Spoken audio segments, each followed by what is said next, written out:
पश्चिम बंगाल विधानसभा चुनाव 2026 जैसे जैसे करीब आ रहा है, राज्य की राजनीति में हलचल तेज होती जा रही है। हम लोग बाबरी मस्जिद का खिलाफ है।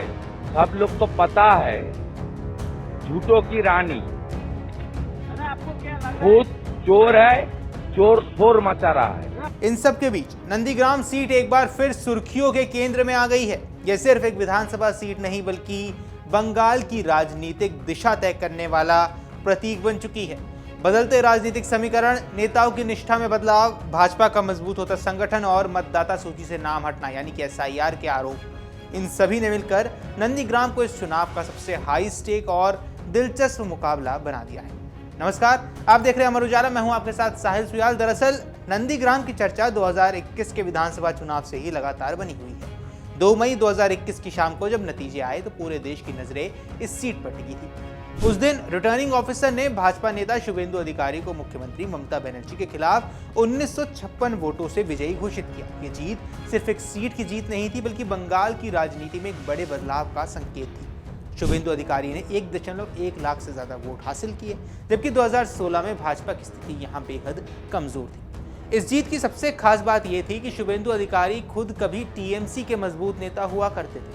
उन्होंने 19 दिसंबर 2020 को TMC छोड़कर भाजपा का दामन थामा था और महज 3 महीने के भीतर उन्होंने राजनीतिक समीकरण पूरी तरह बदल दिए थे। नंदीग्राम, जो कभी ममता बनर्जी का गढ़ माना जाता था, वो सीट अब उनके लिए सबसे बड़ी चुनौती बनी हुई है। 2026 में हालात और भी ज्यादा दिलचस्प हैं क्योंकि पिछले 5 वर्षों में भाजपा ने नंदीग्राम में अपना संगठनात्मक ढांचे को काफी ज्यादा मजबूत कर लिया है। मौजूदा स्थिति यह है कि 17 में से 11 ग्राम पंचायतों पर भाजपा का नियंत्रण है और नंदीग्राम 1 और 2 दोनों पंचायत समितियों में भी पार्टी की पकड़ मजबूत हुई है। यह संगठनात्मक मजबूती चुनावी परिणामों को सीधे प्रभावित कर सकती है। 2024 के लोकसभा चुनाव ने भी इस ट्रेंड को और स्पष्ट कर दिया। इस क्षेत्र में भाजपा ने 49.49% वोट शेयर हासिल किया था और करीब 8200 वोटों की बढ़त बनाई थी, जबकि TMC को 45.87% वोट मिले थे। ये आंकड़े बताते हैं कि भाजपा ने नंदीग्राम में अपनी स्थिति को लगातार मजबूत किया है और शुभेंदु अधिकारी के लिए एक सकारात्मक संकेत भी है। लेकिन नंदीग्राम की कहानी सिर्फ वर्तमान राजनीति तक सीमित नहीं है बल्कि इसका एक गहरा ऐतिहासिक महत्व भी है। 2007 में ये भूमि अधिग्रहण के खिलाफ एक बड़ा आंदोलन हुआ था जिसमें पुलिस फायरिंग में 14 लोगों की मौत हो गई थी। ये घटना पूरे राज्य में आक्रोश का कारण भी बनी और इसी आंदोलन ने 2011 में ममता बनर्जी को सत्ता तक पहुंचाने में महत्वपूर्ण भूमिका निभाई। यही वजह है कि नंदीग्राम आज भी भावनात्मक और राजनीतिक दोनों स्तरों पर बेहद संवेदनशील क्षेत्र माना जाता है। 2026 के चुनाव में TMC ने भी अपनी रणनीति में बड़ा बदलाव किया। इस बार पार्टी ने पवित्र कर को उम्मीदवार बनाया है, जो कभी शुभेंदु अधिकारी के करीबी मानी जाती थी और भाजपा से जुड़े रही है। नामांकन से कुछ घंटे पहले उनका TMC में शामिल होना इस मुकाबले को और ज्यादा दिलचस्प बनाता है।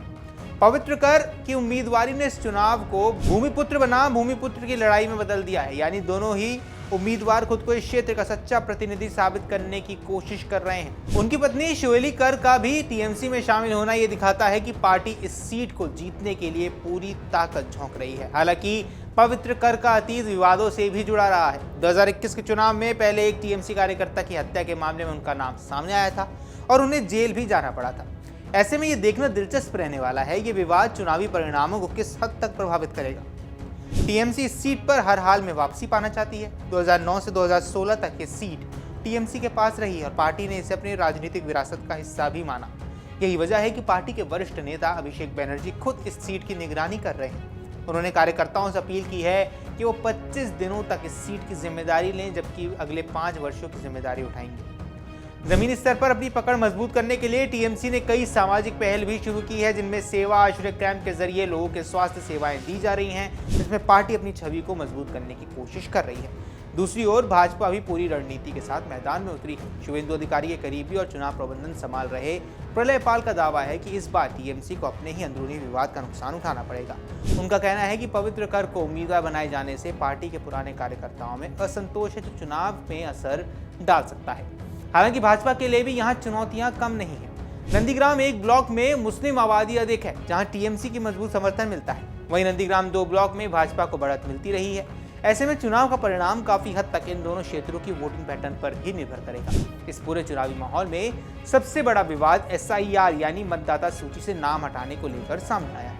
अब आरोप यह है कि बड़ी संख्या में मतदाता के नाम सूची से हटाए गए हैं। कोलकाता स्थित साबर इंस्टीट्यूट के एक विश्लेषक के अनुसार हटाए गए नामों में 95.5% मुस्लिम मतदाता हैं, जबकि गैर मुस्लिम केवल 4.5% है। इस आंकड़े ने चुनावी माहौल को और गर्मा दिया है और पक्षपात तथा तकनीक के दुरुपयोग के आरोप भी लगाए जा रहे हैं। इसके अलावा इस बार वामपंथी दल भी अपनी रणनीति बदलते हुए नजर आ रहे हैं। सीपीआईएम की बजाय सीपीआई ने शांति गिरी को उम्मीदवार बनाया है। हालांकि 2021 के चुनाव में वाम दलों का प्रदर्शन यहां बेहद कमजोर रहा था, लेकिन वे इस बार समीकरण बदलने की कोशिश में हैं। कुल मिलाकर नंदीग्राम सीट 2026 के चुनाव में सिर्फ एक चुनावी मुकाबला नहीं, बल्कि राजनीतिक प्रतिष्ठा, रणनीति और भविष्य की दिशा तय करने वाला युद्ध क्षेत्र बन चुकी है। यहाँ का हर वोट, हर रणनीति और हर बयान पूरे बंगाल की राजनीति पर असर डाल सकता है।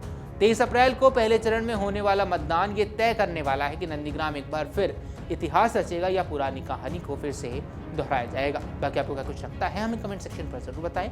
फिलहाल के इस वीडियो में इतना ही। नमस्कार। अगर आप ये वीडियो YouTube पर देख रहे हैं तो हमारे चैनल को सब्सक्राइब कर बेल आइकन दबाएं और Facebook पर देख रहे हैं तो हमारे पेज को लाइक करें।